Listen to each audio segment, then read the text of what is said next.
Hi, and welcome everybody to another edition of the Winner Circle Sports Betting Podcast. It's Thursday, February the 2nd. It's our NBA betting edition show. And like every Thursday, and it's been like that for a couple years now, Mr. Doug Upstone joins us from DocSports.com. Doug, how are you, my friend? Well, Russ, I have a question for you because, of course, today is Groundhog's Day, and I have neglected to look and not heard what happened with Puxatani Phil today. Would you have an update for me or the listeners? Anything? Did you happen? I'll say that I'm going to bet that one under. Okay, all right. Under the ground. Yeah, because I don't know. So that was that's the so-called big news of the day, I guess. Yeah. And so that's always a fun topic. Doesn't mean anything, but like a lot of things in life, it's just fun. So, but otherwise, everything else is good. We're going to have some fantastic weather here this upcoming weekend. So, fired up about that, and looks pretty decent for the Super Bowl. And I think I mentioned this Monday. I don't recall if I did or didn't. I was talking to somebody else about it.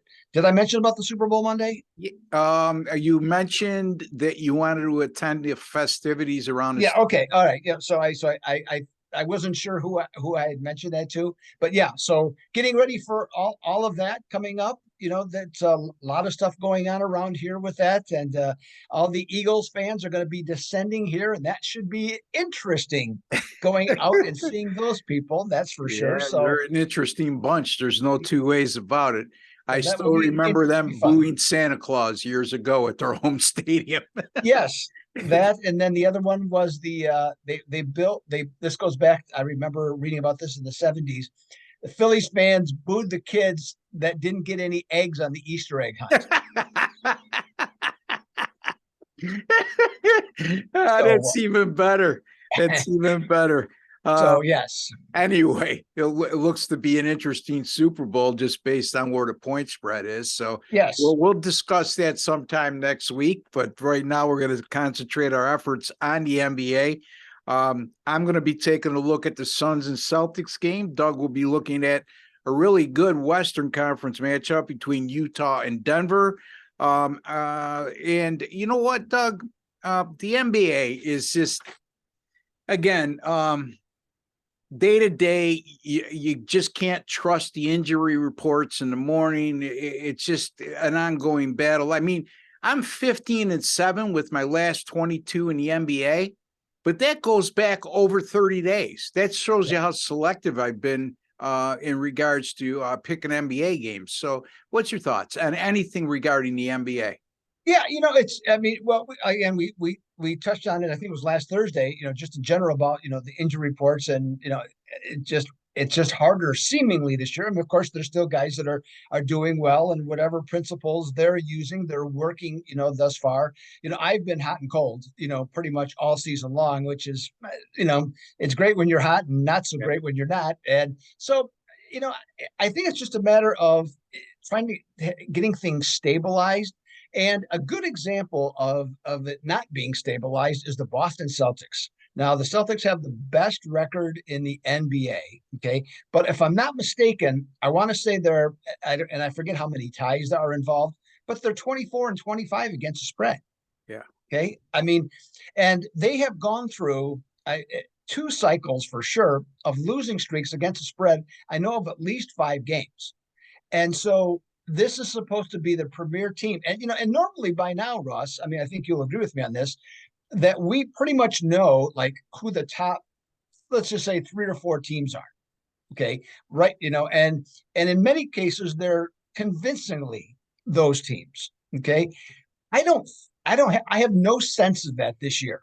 No. Now, I mean, I see the record of the Celtics. Okay. And I really like Denver too, but do I really would I walk out today and go place a bet on either one to win the NBA championship? The answer for me, at least, is no. Yeah. What do you think? I don't have any. I mean, we talked about it off air briefly, and when you asked me that question on who my pick would be right now to win it all, I told you I don't have a definitive answer. My first thing that came to mind is the Celtics. Yes, they've had some inconsistencies this year. Yes, they're around 500 against the spread, but often they're laying a heavy number. So I can give them an excuse in that regard, even though I know where you were going with that. But other than that, Milwaukee still will be dangerous in the East, in my opinion. Cleveland is an up and comer, but are they ready to take the next step? I don't know. I would tend to say no, because they're very good at home and pretty much terrible on the road.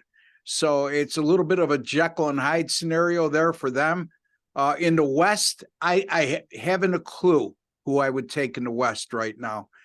So that's how much, and you know, it goes hand in hand with how much time and effort you put into college basketball compared to the NBA, is where right now my main focus is on college basketball. I am 15-7, like I said, the last 22 in the NBA, but I've probably given out, I want to say almost 4 times as many college basketball picks than NBA this year. So my focus has been primarily on that, only because there's bigger cards.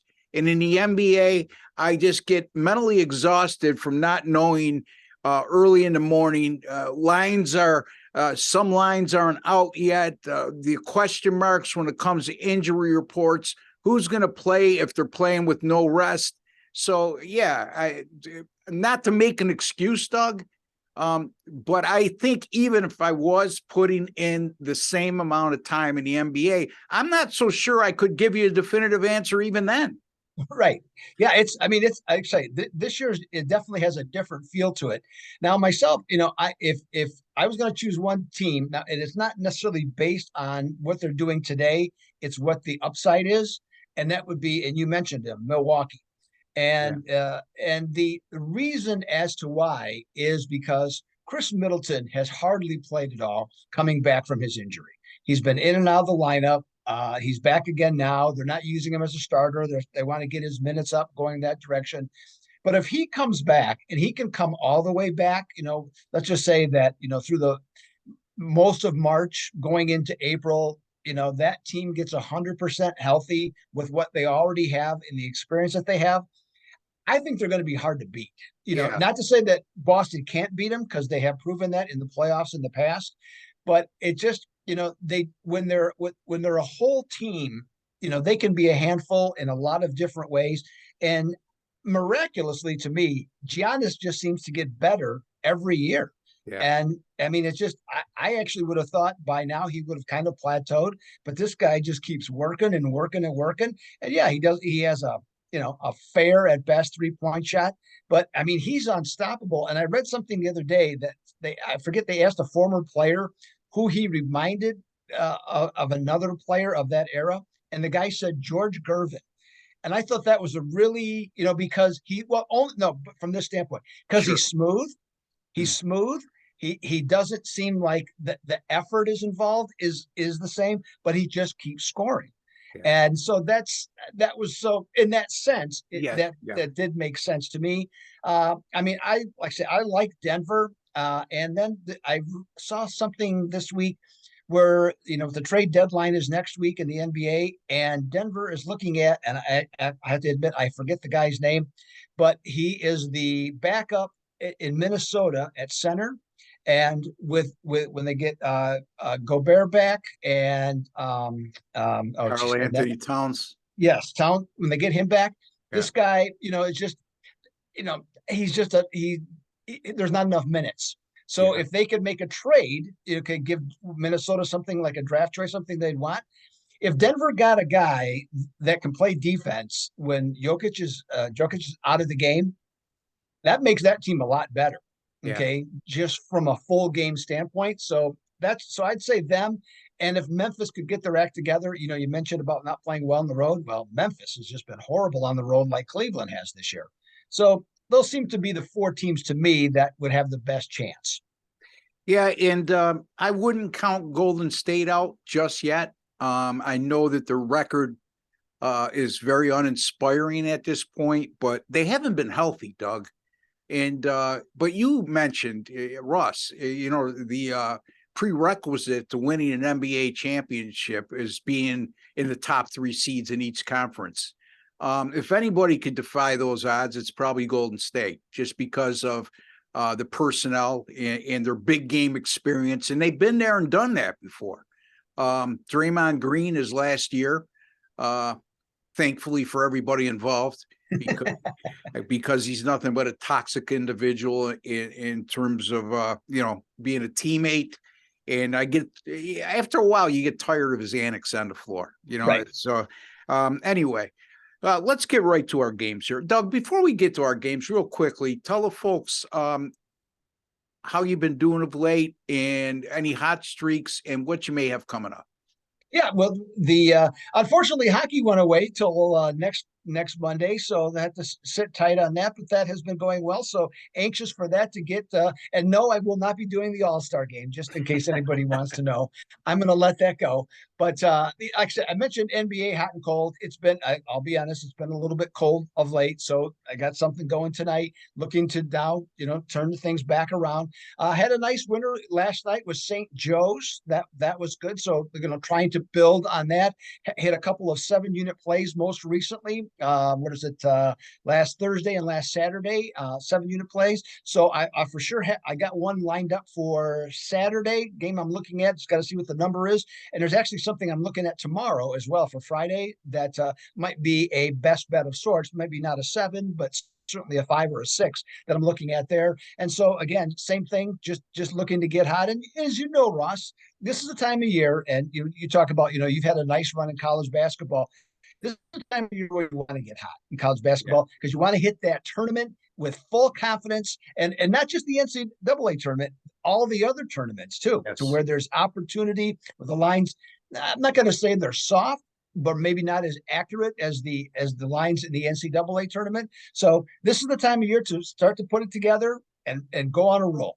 Yeah, and when it comes to tournament time, and I'm not talking about the conference tournaments at the end of the year. I'm talking about the NIT and the CIT and the CBI and in the NCAA tournament, of course. There's days in between, and we get lines. We have lines we could sit on for like 48 hours or more in regards to when the games are played, as opposed to we never know the lines of college basketball to the day before. As we speak during regular season action. So that to me gives us, I believe, a little bit of an advantage, even though I had a horrible NCAA tournament last year.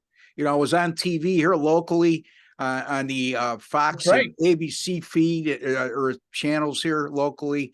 And I just, for lack of a better phrase, I shit the bed. And it's unfortunate because you finally get a chance to be on TV. You've had all this success in the NCAA tournament and you lay an egg. But having said that, it happens. And I'm looking forward to a big tournament this year and a big postseason in college basketball. I'm 21-9 with my last 30 college basketball totals, which is 70%. I've really zeroed in on them. Got a little bit lucky last night, Doug. I had the Oklahoma and Oklahoma State game to go over 131.5. It fell on 132, but it was 130 with a minute 40 to go. And Oklahoma would miss a shot. Oklahoma State would take the whole 30 seconds. They missed shots. And then it came down to Oklahoma getting the ball back with 23 seconds to go. And they take a shot, they miss, they get the offensive rebound, they miss, and Oklahoma State gets the rebound, defensive rebound with 8 seconds to go. And I said, I'm done. The guy takes 2 dribbles. He goes to throw an outlet pass to his guard, and it gets picked off, and they score a basket, a layup with 2 seconds to go over the total of 131.5 and landing on 132. Also, last night on my 2-1 evening, I almost was not lucky because overtime, it's where underdogs die, right? And I had Northern Iowa plus 7.5.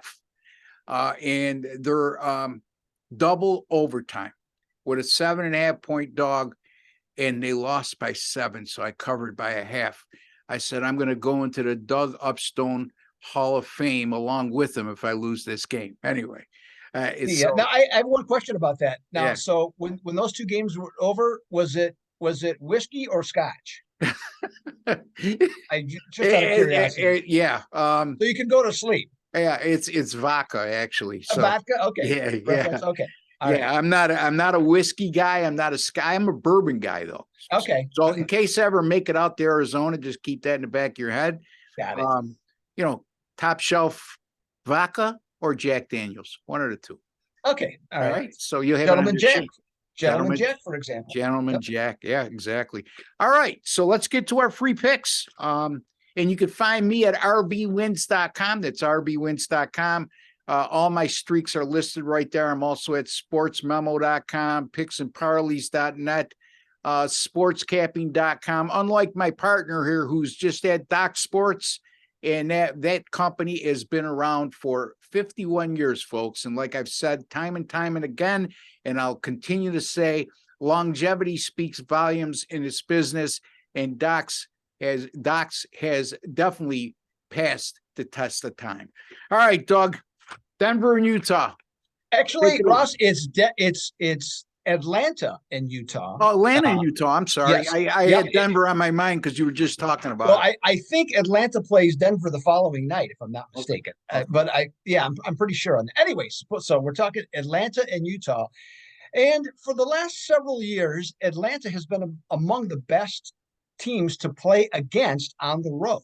Okay, in the NBA, Ross knows that. He's used them often, as I have. But this year, they're actually a little bit better in the general sense. They're 13 and 15 straight up, 12 and 16 against the spread, losing by less than a point a game.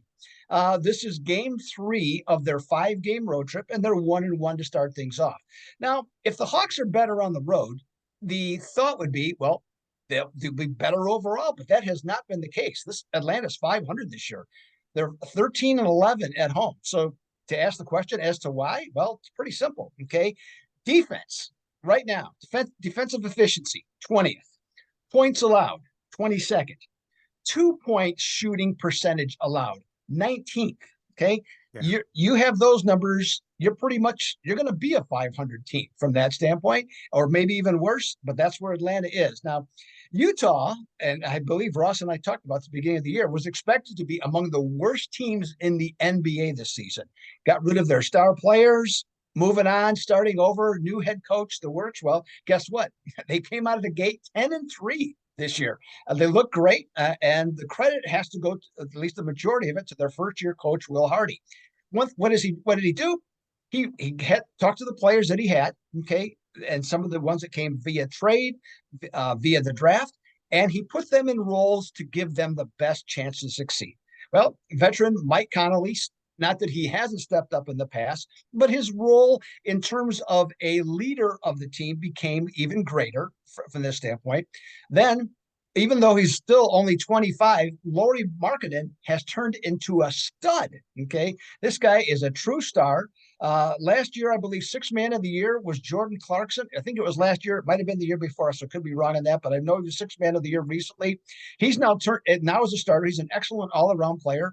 And Colin Sexton and Malik Beasley seem much more comfortable in roles as secondary players or complementary players.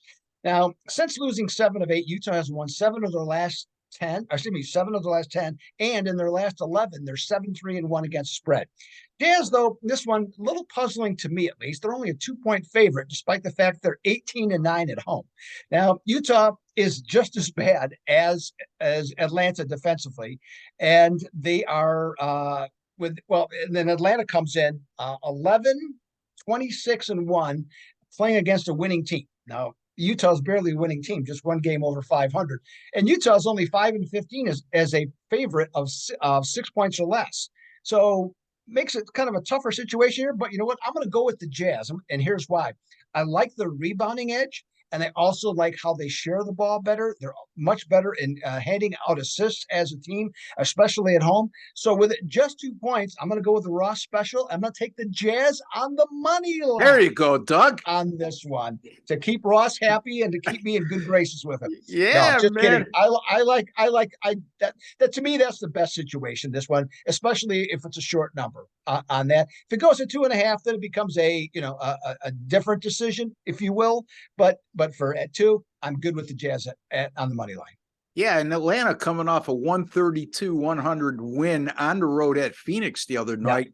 I'm sure that they're going to garner some public action as a result, because as we Well, no, Doug, and nothing insulting to anybody. We've gone through the stage early in our career before we even got into this business where you're quick to react to what you just saw. Well, in the NBA, if you go into it with that mindset, NBA doesn't stand for National Basketball Association. It's called not betting anymore.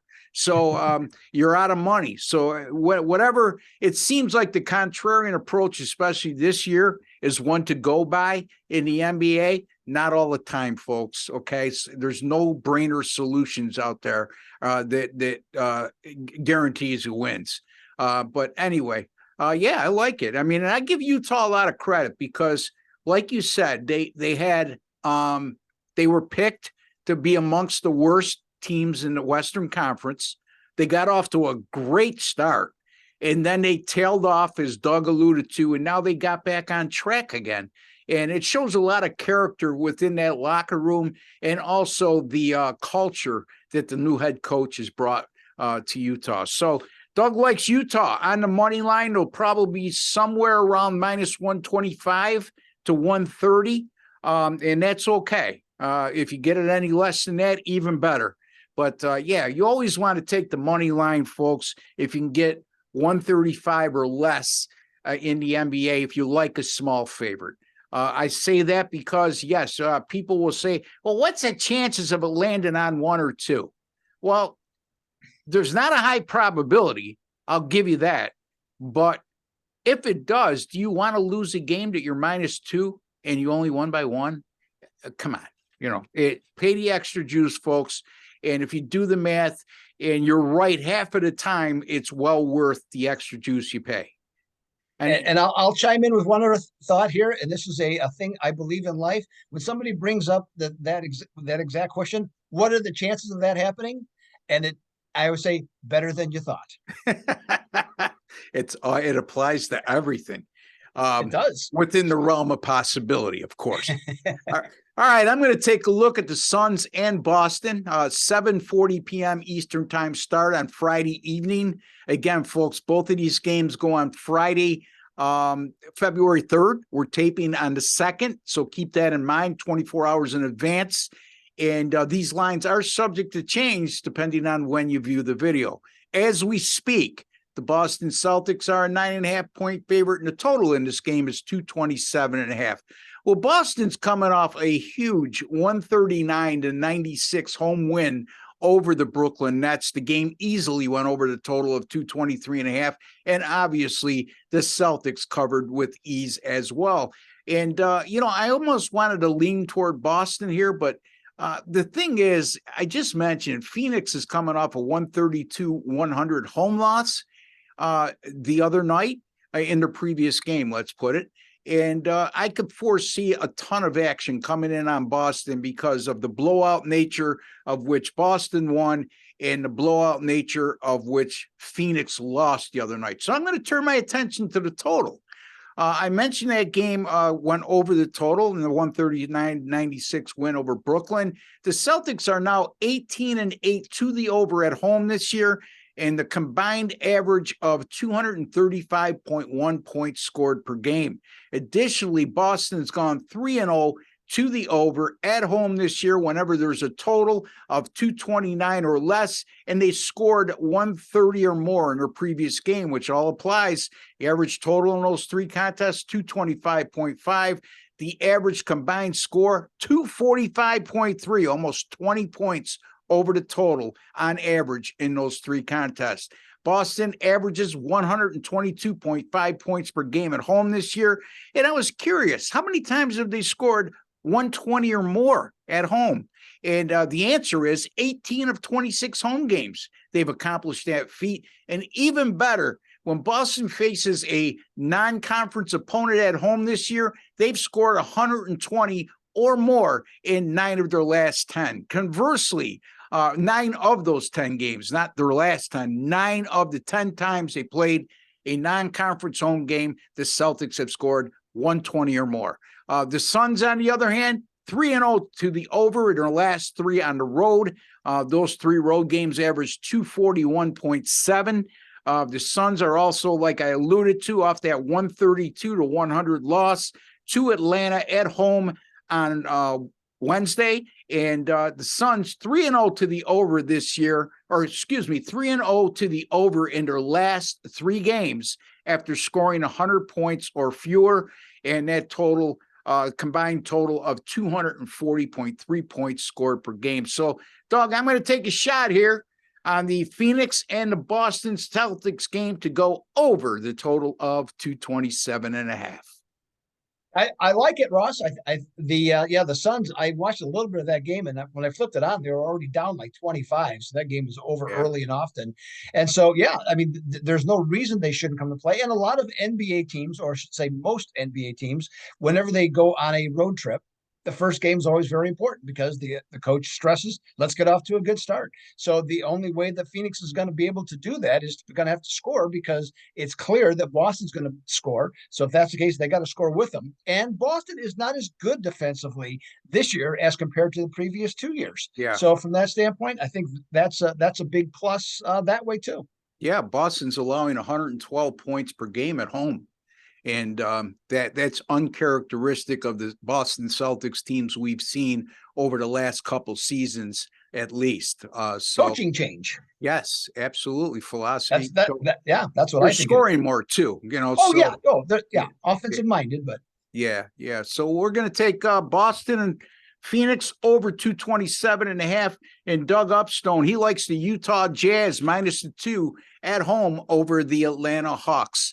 Doug, any final words before we sign off? Well, hey, I just want to let everybody know, I'm pretty sure that we went 2-0 on Monday with our free picks. So let's do it again, Ross. Let's make it 4 in a row and start building something here that people can talk about. Maybe we can, all the people that are subscribing, maybe we can even get more people to subscribe. That would be great, right? All for it, Doug. I'm all for it.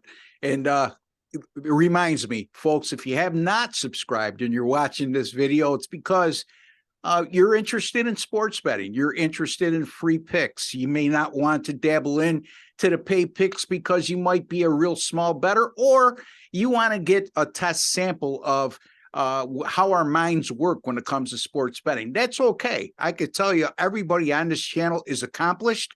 Everybody's been doing it for quite a while. I'm talking about 4 guys right now, myself, Doug Upstone, also Sean Higgs of picksandparleys.net, as well as Jesse Schul, former handicapper over at covers.com. Now he's on several other sites with me, Sports Capping, Sports Memo, Picks and Parlays, a fine handicapper in his own right. So if you have not subscribed, there's an OSGA logo right there in the bottom right of your screen. Hover over that, a subscribe button will come up, and hit subscribe, and then hit the notification bell. You'll be notified immediately upon any of our Winner's Circle sports betting podcasts going up on this channel. Why you have to hover over that OSGA, that's a long story that I don't want to get into right now, but hopefully that's going to be corrected very soon, because we're going to be turning the channel over to Gambler's World. That will be the name of it. And we're going to be, the owner will be doing the same thing he did at OSGA, but he's going to be doing it with the American sports books as opposed to the offshore sports books. So in any event, there you go. I'm giving you a clue what's going on in the future. I'd like to wish each and every one of you, along with Doug Upstone, all the luck in the world. Good luck and God bless, folks.